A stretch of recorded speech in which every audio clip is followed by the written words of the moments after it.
Bonjour et bienvenue dans ce nouvel épisode de Perspective. Je suis Lisa. Et moi je suis Claire. Toutes les deux coachs et entrepreneurs passionnés. Au travers de nos différents épisodes, nous vous faisons entrer dans l'intimité de nos échanges. C'est avec authenticité et bienveillance que nous vous amenons de nouvelles perspectives dans vos questionnements. Nous n'avons pas la vérité absolue, tout cela reste subjectif. Bien évidemment, rien n'est figé, c'est pourquoi nous acceptons l'idée d'éventuellement nous contredire dans le futur. Pour simplifier nos échanges, nous utiliserons l'adjectif « elle » pour définir une personne, qu'il s'agisse d'un homme ou d'une femme, sans aucune discrimination. Un épisode, un nouveau sujet tiré au sort. Nous découvrons le thème du jour en même temps que vous. Alors, êtes-vous prêts pour l'épisode du jour ? Bonne écoute!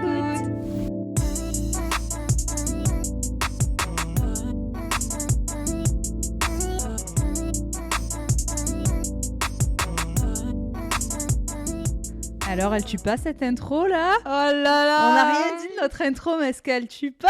Ouais, j'espère que vous l'avez écouté en entier parce que j'espère que ça fait pas tac tac tac pour zapper notre intro, s'il vous plaît. C'est pour ça que d'ailleurs on vous a pas dit bonjour puisqu'on le dit déjà dans l'intro. Voilà. Merci Anthony pour la musique de fond.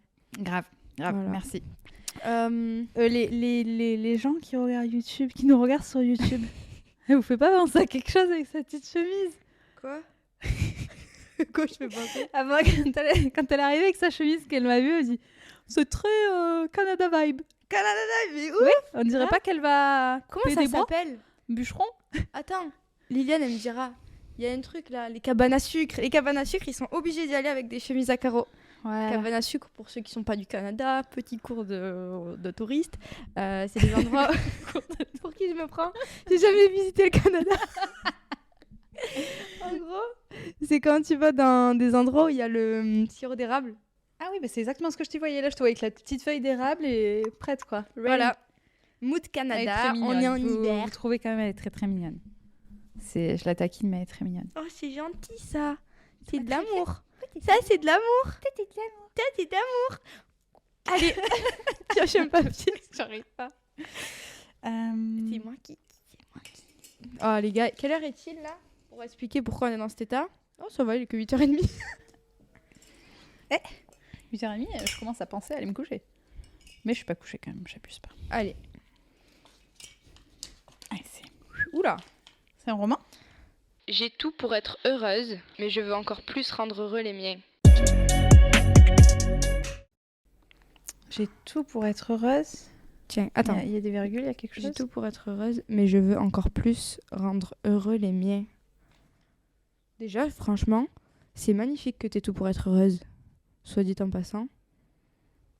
C'est beau de se rendre compte de ça. Pourquoi il y a que j'ai tout pour être heureuse, parce que mais que je veux encore Qu'est-ce que vous plus. aimeriez partager que j'ai tout pour être heureuse? Ok, mais que je veux encore plus rendre les miens heureux. Ben, c'est good. Bah ouais. Tout va bien? Ah, et du coup, ça te rend pas totalement heureuse? Genre, t'as tout pour être heureuse, mais tu veux rendre encore plus heureux les tiens. Du coup, ça te crée un sentiment où t'es pas totalement satisfaite de ton bonheur? Ouais, soit c'est ça. Est-ce que c'est que tu as l'impression de pas... Oui, c'est ça, tu as l'impression de pas les rendre suffisamment heureux. Qu'est-ce qui te fait dire ça? Et que du coup, de pas les rendre suffisamment heureuses, ça t'enlève, toi, un sentiment de bonheur à toi? Ouais, et surtout, ça veut dire que là, ce que tu fais n'est pas suffisant selon toi pour les rendre heureux. Donc peut-être que déjà, tu peux te demander à tes proches. Quel est ton rôle, en fait, dans leur bonheur, déjà? Est-ce que c'est ton rôle de les rendre heureux? Est-ce que c'est toi qui te donnes cette mission de les rendre heureux? Et comment tu peux... Je comprends. Déjà, je trouve ça très beau de ne pas dissocier... Alors, c'est beau et à la fois, ça peut être nuisible. De ne pas dissocier le bonheur des tiens et du tien. Parce que comme tu dis, tu as tout pour être heureuse et tu veux rendre encore plus heureux les tiens. Du coup, est-ce que ça joue sur ton propre bonheur? Ouais, il y a un truc dans la phrase qui me perturbe, il y a un truc qui ne connecte pas.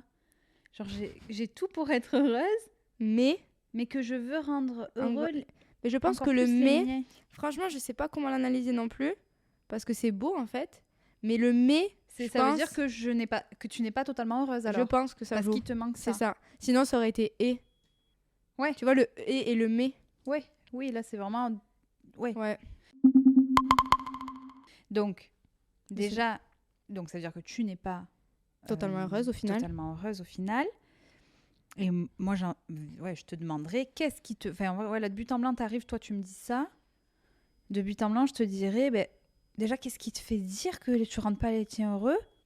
Est-ce que du coup, ça veut dire que tu attends de la reconnaissance? Est-ce que c'est dans l'attente de ce que tu fais pour l'autre? Enfin, toi, tu penses impacter sur le bonheur de l'autre? Ou est-ce que tu veux impacter, toi, sur... j'arrive pas à faire la dissociation. Ouais, je pense que... Est-ce que tu t'es donné une mission, vraiment, que c'est... Ouais, qui est peut-être pas... de sauveuse, quoi. Ouais, on en revient peut-être à ça. On peut pas sauver quelqu'un qui ne veut pas se sauver lui-même. Donc, on peut pas rendre heureux quelqu'un qui n'essaie pas lui-même d'être heureux. Après, attention, il y a des situations, il y a des contextes. Bien sûr. Il y a des gens qui sont dans des situations vraiment de galère et voilà. Il faut venir en aide et tout, ça, voilà. y a pas de souci, on est consciente. Mais oui, c'est pas ta mission. Enfin, tu peux pas choisir ce que l'autre va penser de ce que tu fais, va dire de ce que tu fais, va réagir de ce que tu fais parce qu'il est dans son prisme, sa perspective à lui. Donc tu peux pas dire je veux te rendre heureux. Ah, mais je pensais que je te rendais heureux quand je faisais ça. Sûrement pas, peut-être pas. Tu l'as déjà vécu? Tu t'es déjà mis en... Je pense, on a tous eu un peu ce sauveur. C'est plus à la limite le complexe, pas le complexe, comment on dit? Le syndrome de la bonne élève.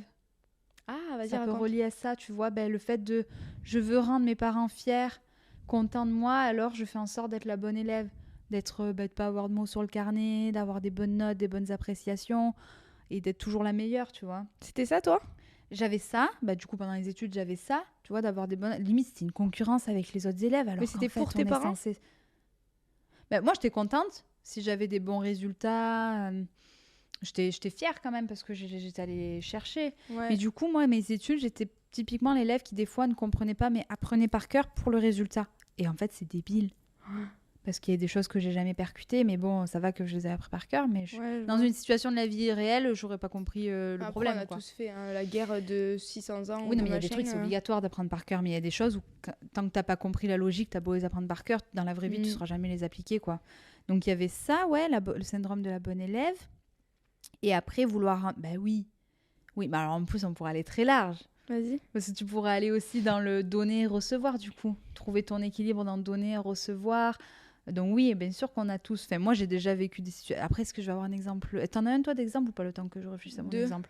D'une situation où tu as agi dans le but et seul but de rendre heureux l'autre personne. De toute façon, oui, quand tu offres des cadeaux... Non, puis ça, puis de manière générale dans la vie, je pense... Ça te rend heureuse de rendre heureux? Oui. Puis de manière générale, toi, tu parlais du syndrome... C'est quoi, la bonne élève? Ouais, la bonne élève. Ouais, moi, c'est plus le truc de revanche. Moi, c'est plus l'inverse. De dire mes parents, ils n'ont pas eu la chance de faire ça, genre par revanche, ou pour eux, je me dois de me battre, ou je me dois de réussir, ou je me dois de... Parce qu'ils n'ont pas pu le faire. Tu vois? Du coup, tu vas jusqu'où comme ça? Ouais, c'est ça. C'est que du coup, tu vas pas avec la bonne intention. Tu vas pas réaliser les choses par amour. Attention, les choses ont changé. Mais avant, c'était plus réaliser les choses par revanche, pour prendre la revanche sur la vie, sur tout ça. Aujourd'hui, c'est plus la dynamique, c'est plus de l'amour et du plaisir, ça change tout. Quand tu pars vers quelqu'un ou vers des projets dans la guerre, dans la notion de guerre et de combat, c'est tout de suite moins productif. Ça peut te donner une énergie, hein, mais sur le long terme, ça sera moins productif que d'y aller avec une énergie d'amour, de plaisir et d'envie, quoi. Donc, mais je pense que c'est naturel de vouloir rendre heureux l'autre. Tu sais que j'ai oublié le sujet. Il est là. Je suis partie dans l'histoire de ma vie, mais... Je pense que c'est naturel de vouloir rendre heureux et fier son entourage et ses proches. Ah oui. C'est simplement qu'il faut trouver le juste milieu entre rendre heureux dans qui je suis et pas de rendre heureux en se changeant pour la personne. Tu vois ce que je veux dire? Et c'est aussi savoir rendre heureux dans l'accueil de l'autre. Tu vois, on disait les cadeaux, les surprises, les invitations. Accepter aussi que peut-être ce cadeau-là ne va pas le rendre heureux, accepter que cette invitation ne va pas le toucher comme toi ça va te toucher, tu peux pas espérer les mêmes attentes que toi t'aurais, mais rendre heureux sans... Et après je te dis ça, mais regarde, tu peux vouloir rendre heureux tes parents ou tes enfants et tu vas trimer comme une dingue au boulot. Mais il y a un autre truc qui tu vas t'épuiser, mais pour tes enfants en fait. Ouais, c'est juste milieu quoi. Parce qu'en fait si t'es épuisé et que t'as plus de moments de qualité avec eux... Après ça dépend. Il y a des notions de sécurité, de ressources où tu dois te donner pour vivre. Mais il y a un truc qui me vient, ça a peut-être rien à voir avec le sujet, mais j'en avais parlé sur Instagram, les loyautés. Ouais. Des fois c'est de ne pas être pleinement qui on est, par loyauté de ce que l'on a été. Ah, je comprends. Tu vois ce que je veux dire? C'est Mm. quand t'étais une personne, que pour tes parents t'es quelqu'un, que pour tes amis t'es quelqu'un, qu'en fait toi tu changes, t'évolues d'une certaine manière, mais par loyauté envers eux, tu vas te restreindre ou tu vas rester dans un truc qui ne te correspond plus, mais parce que tu te dis, bah, si je m'éloigne un peu d'eux parce que ça me correspond moins, ou si je change d'avis et que ça leur va pas, je suis déloyale. Et du coup on s'empêche d'être pleinement heureux ou d'être pleinement qui l'on devient par vraie loyauté, mais qui n'est pas C'est pas envers être... soi, en tout cas. Du coup, C'est cette ça. loyauté, elle est pas C'est envers ça. soi, elle est envers l'autre. Puis il faut comprendre, c'est pas déloyal, quoi. C'est pas déloyal que de d'évoluer. Mais ouais, surtout que je pense qu'en face, je sais pas si tu l'as dit sur Instagram, mais en tout cas, c'est à moi que tu l'avais dit. Vas-y. Non, mais c'est à moi que tu avais dit ça. Je ne revois pas que tu l'as oui. dit sur Instagram, mais c'est à moi que tu avais dit ça sur un truc où Je on crois que j'avais parlait fait une et petite tout sur la story, famille ouais. et tout. Et en plus, ouais, du coup, tu es loyal envers tes proches, mais pas envers toi. Et je pense que ça accentue la déconnexion à soi. Et du coup, si ça accentue la déconnexion à soi, après, t'enlèves tout, quoi. T'enlèves ta connexion à tes émotions, à tes envies, à tes machins. Et en fait, tu deviens un bloc, quoi, qui est plus connecté à soi. Et du coup, tu te perds. Donc, il va y avoir un moment dans ta vie où tu vas te prendre le mur et tu vas dire, mais je suis qui? Ouais. Je fais quoi? Et Crise c'est de là la où on en quarantaine. vient au travail des croyances que tu as, des comportements, est-ce qu'ils m'appartiennent, est-ce que les valeurs que j'ai, moi je suis quelqu'un de valeur, j'ai telle valeur, mais est-ce que c'est les tiennes ou est-ce que c'est celles de tes parents ou en tout cas les gens qui t'ont élevé, et du coup de se dire ouais, je suis loyale envers qui là en fait, je suis pas loyale envers moi. Puis pour moi, Puis t'es pas entier. c'est ça. Pour moi, hein, mais le meilleur moyen de transmettre quelque chose, c'est pas de faire, mais c'est d'être. Le meilleur moyen de transmettre de la joie et du bonheur à quelqu'un, c'est pas de faire le clown, mais c'est d'être toi joyeux, toi lumineux, et tu vas lui transmettre une énergie, tu vois. C'est on a tendance à vouloir faire des choses plutôt que d'abord les faire pour soi, les intérioriser, et quand tu es, tu transmets. Ouais. Et puis je pense que quand tu n'es pas, au-delà de transmettre, ouais, tu transmets du coup des choses que la personne va dire, mais nous qui on sent un petit peu les gens et tout, on se dit mais il y a un truc qui foire, quoi. Elle est pas entière cette personne. Tu sens que derrière il y a un truc, tu sens que la personne se cherche. Et du coup ça crée des relations où tu sais pas trop, quoi. Moi perso, je sais que ça me déstabilise, mais je suis pas à l'aise et je vais pas forcément me livrer ou m'ouvrir parce que je me dis il y a un truc qui... Ouais, alors que c'est juste la personne, peut-être, ouais, c'est ça, elle est pas entière avec elle-même, elle se cherche. Ou, ouais. Mais après, ça peut faire quand même, on accompagne, chaque personne a son temps, mais c'est de pas se perdre, de pas se perdre dans cette fausse loyauté, parce que pour moi, c'est pas une vraie loyauté, du coup, c'est une fausse loyauté, parce que cette loyauté pour ses proches, elle doit cacher quelque chose, soit tu portes des croyances de tes proches, soit tu portes des générations d'avant, soit tu portes des peurs, de si je change de ce qu'ils attendent, je vais être abandonnée, je vais être rejetée de la meute, et bien sûr que l'être humain, sa plus grande peur, c'est d'être seul, parce qu'on sait que seul, on survit pas. Et donc, si je change ou si je me reconnecte à moi et que je suis moi, ils vont plus m'aimer. Puis on sous-estime aussi beaucoup les autres parfois. Hein. On sous-estime nos parents, on sous-estime c'est ça, beaucoup de choses, alors qu'ils sont peut-être capables quoi, aussi d'affronter. Et il y a une phrase de parents, en tout cas de ma mère et de mon père, qui me dit c'est sois heureuse et on sera heureux, quoi. C'est basique, mais au final, c'est vrai. Plutôt que de chercher à les rendre heureux, les parents, quand c'est un parent ou quoi. Ils le sentent. Ouais, c'est ça. Ils savent sentent quand vous tout, êtes c'est pas... incroyable. Ils le savent. Avant que vous le sachiez, ils le savent. Ouais. Après, c'est pour l'exemple des parents. Hein. Mais même, je pense que ça se ressent. Entre amis, des fois, t'as dû ressentir ou j'ai dû ressentir ou quoi. Il y a un truc, elle a pas encore vu, je vais pas lui dire, je vais lui laisser faire son expérience, je vais attendre qu'elle le voie, qu'elle le vive, mais je l'ai vu arriver la merde. Tu vois, ou des trucs comme ça. Oui, mais là tu parles de situation, pas de joie intérieure. Genre, oui. Je vais pas faire semblant d'être joyeuse pour que tu sois heureuse. C'est dans ce sens-là, là, plutôt, j'ai l'impression. C'est-à-dire Mais de ce que tu disais des parents, c'était ça, sois heureuse, nous serons heureux. Oui, ouais, c'est vrai. Là, c'est pareil, dans l'ami, c'est de dire, sois toi, là, n'essaie pas de me plaire pour que je sois ton Puis ami. les parents, ils ressentent si tu fais semblant. Oui, bon, je pense que c'est un level au-dessus que les amis, mais en effet, en amitié, en amour, tu peux sentir... Oui, l'autre peut faire croire. Il y a des gens qui sont très très bons pour pas montrer leur peine, hein, pour toujours être heureux. Ouais, mais tu sens que du coup, il y a un truc, la personne, elle montre pas quelque chose. C'est ça, les gens, au contraire, les gens qui sont trop souriants, les gens qui sont trop heureux, qui sont trop machin, qui veulent trop donner d'amour, qui veulent trop donner de joie, c'est beau, mais il y a quelque chose, quoi. Il y a un truc derrière, il y a un manque quelque part, et pas forcément, hein. Des fois, c'est purement de la bonté.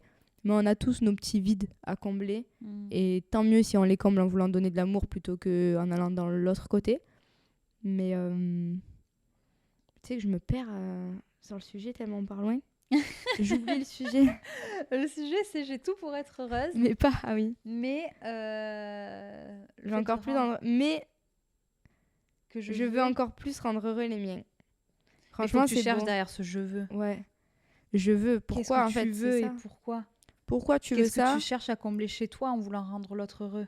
Qu'est-ce que tu cherches à combler dans ta vie, dans ton passé, dans pourquoi tu prends cette responsabilité? Et qu'est-ce qui te fait ressentir ça? Donc communiquer aussi avec les personnes que tu cherches absolument à rendre heureux, parce que ça se trouve ils vont déjà te dire mais je suis très heureux en fait. La notion de bonheur besoin, aussi. quoi. Hein. Ouais. La notion de bonheur, moi j'ai l'exemple parfait de ma sœur qui est totalement différente de moi. Moi, pour moi être heureuse, il faut que je voyage, j'ai besoin de vibrer, j'ai besoin de ressentir des choses, j'ai besoin de rencontrer du monde. Ma sœur, elle a sa maison, ses enfants, son mari. Elle est la plus heureuse. C'était son rêve de princesse d'avoir sa maison, son mari, ses enfants. Et c'est sa notion du bonheur. Oui, donc Demain, c'est-à-dire dans la communication, demander c'est quoi toi ta notion d'être heureuse? Elle Comment tu s'en vas dire là je suis tape. heureuse? Demain, je vais tout faire pour lui donner de l'argent, pour lui acheter des cadeaux. Ma sœur s'en fout. Ouais. Elle a de l'amour. Elle c'est la plus heureuse. Ouais, Du c'est coup, proche, toi, en c'est bonne ça. santé et tout, Donc c'est la bien. notion aussi du bonheur de chacun. Tu te donnes pour mission de rendre les tiens heureux, mais peut-être qu'ils le sont, pas dans la même notion que toi, mais qu'ils le sont. Et j'admire ma sœur pour ça, parce qu'on a des choses, on est totalement différentes. Et au final, c'est admirable parce que ta notion du bonheur, tu l'atteins en fait selon ce que tu te donnes, c'est possible quoi. Et je trouve ça beau de pas associer ton bonheur à des choses matérielles, mais juste à de l'amour et c'est merveilleux. Parenthèse fermée. Ouais. Et puis moi, ce que j'aime bien quand, par exemple, Lisa elle me pose des questions ou quoi, genre comment tu te sens, comment tu vas, je lui dis et toi en fait, pour moi quand on pose, pardon, je bougeais le micro si jamais, quand on pose une question à quelqu'un ou quand on se pose la question, ou là qu'on se dit j'aimerais, comment je pourrais faire pour rendre encore plus heureux les miens et tout, mais inverse-toi la question dans le sens où qu'est-ce qui toi te rend heureuse, qu'est-ce que tu attends peut-être, et c'est le mot attente qui est le souci, parce qu'on sait que les attentes mènent rarement à des choses, mais du coup à l'inverse, est-ce que c'est toi qui n'es pas totalement heureuse par le comportement de certains de tes proches? J'en sais rien, j'élargis vraiment le sujet pour que tu puisses te questionner au plus large et vraiment venir creuser, parce que tes questionnements et ce que tu poses sur toi, même si c'est lié à l'extérieur, c'est de toi que ça parle. Et c'est de toi que soit ça réveille une blessure, une peur, un masque que tu portes encore, ou alors ça vient vraiment mettre en lumière des choses que tu n'as pas comblées toi. Et du coup, ça serait un manque. Enfin, on en revient aux blessures, quoi. Tu vois ce que je veux dire? Ouais, je vois ce que tu veux dire. Mais ce qui est beau, c'est aussi le début de ta phrase, quoi. C'est que t'es heureuse au final. Donc nous, on creuse, on analyse et on va dans le sujet, mais des fois, en fait, il n'y a peut-être pas à creuser. Tu le dis dès le début que t'es heureuse, quoi. Donc ne mets peut-être pas de mais. Demande à tes proches, est-ce qu'ils sont heureux, au final. Ouais. Demande-leur est-ce qu'ils sont heureux. Si toi tu l'es, demande-leur peut-être qu'ils le sont et basta. Nous on creuse et on t'amène plein de pistes et on amène des pistes à tout le monde pour se questionner, creuser, etc. Mais peut-être des fois, arrête-toi à ta première phrase quoi. Ouais. Et arrête de réfléchir. Oui, et qu'il faut pas trop tu me dis, questions. t'as tout pour être heureuse, donc sois heureuse quoi. Et demande aux tiens s'ils le sont. Peut-être qu'ils le sont et peut-être que t'as rien à faire en fait pour les rendre heureux. Ouais. Et cultive cette joie que tu as au quotidien, ta reconnaissance pour ce que tu vis, accentue-la. Peut-être que si tu l'accentues, justement, que tu mets toute la lumière sur juste ce mot, je suis heureuse, je suis pleine de joie, je suis reconnaissante pour ça. Mais tu vas plus te questionner sur le bonheur que tu apportes aux autres parce que toi, tu vas te combler. Du coup, tu vas plus chercher à être comblé ou à combler quelqu'un. Et tu t'arrêtes juste sur ça, je suis heureuse. Et là, allez, cultive toute la reconnaissance de tout. Je suis heureuse de cuisiner mes fruits, mes légumes. Je suis heureuse de pouvoir m'asseoir sur ce canapé. Je suis heureuse d'être à côté de toi. Je suis heureuse de faire ceci, cela. Ouais. Et du coup, tu cultives, tu le rayonnes et tu peux faire rayonner quelqu'un d'autre avec toi. Et je pense que c'est juste s'arrêter au mot, quoi. Être et ne pas faire, quoi. Ouais. Soit à fond, du coup. Soit à fond. Enlève tes peurs, n'avance pas avec tes peurs. Il y a une phrase qui m'est venue, j'ai en tête. T'as dit à fond, j'ai pensé à fond les ballons. C'est Décathlon, non? Je sais pas, c'est quand t'étais petite. À fond les ballons. Ah oui. Voilà. C'est une bonne conclusion. Attends. C'est du coup conclusion. Donc là, le début du podcast, c'était j'ai tout pour être heureuse, mais je veux rendre encore plus mes proches heureux. Sois heureuse. Soit. Ouais, on s'arrête au mot. Ne cherche pas à faire. De ouf. Sois heureuse. Questionne-toi, ok, moi là, je suis heureuse, j'ai tout pour être heureuse. je vais demander aux miens s'ils sont heureux. Et si tu sens qu'au final, tu creuses avec toi-même et que t'es pas totalement heureuse, pose-toi les questions sur toi. Ouais, comment tu peux être encore plus heureuse aussi. Je pense qu'on n'a jamais Qu'est-ce ça. qui bloque? Il n'y a pas de jauges qui se remplissent, qui sont pleines à un moment, le fait d'être heureuse. Mais je pense que tu as des moments de vie où tu es je pourrais pas en recevoir plus. Là, je suis vraiment comblée. Mais tu peux encore monter des strates, tu peux encore tout amplifier. Mais en effet, observe-toi, toi. De toute façon, la clé, c'est soi. Ouais. C'est Et toi. après, c'est ça, tu vois, qu'est-ce que tu cherches à combler en voulant rendre les autres heureux, Ouais. Et après, tu vas creuser si nécessaire de creuser. Mais des fois, Ta notion pas à toujours toi. creuser, hein. Ta notion à toi, le fait d'être heureuse et ton environnement. Et qu'est-ce que tu cherches à mener ou à combler. Merci pour ce beau sujet. Merci. Ouais, Ça y est, heureux, ouais. appréciez tout ce que vous avez autour de vous. Et Ouais, on veut demandez que aux tout gens le monde autour de nous vous. dise je suis... Sur une échelle de 1 à 10, à quel point vous êtes heureux? Qu'est-ce qui vous manque pour être à 10? Je suis en train de recomprendre le sujet. Parce qu'elle dit j'ai tout pour être heureuse. Mais... Ouais. Ça arrive, hein?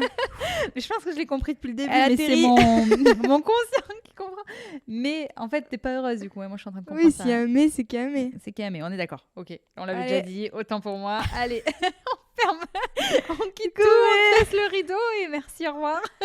À la prochaine. Prenez soin de vous. Bisous. Merci de votre écoute, on espère que ce nouvel épisode vous aura plu. Si vous aussi vous souhaitez nous partager vos questionnements actuels en tout anonymat, retrouvez le lien en bio. Sinon, vous pouvez aussi venir nous retrouver sur nos réseaux sociaux respectifs. Humain au centre. Lisa-Andrea. On part pas comme ça. Si vous aimez le podcast, n'hésitez pas à laisser une note ou un avis sur votre plateforme d'écoute préférée. On vous remercie et on vous dit à bientôt. Bisous bisous.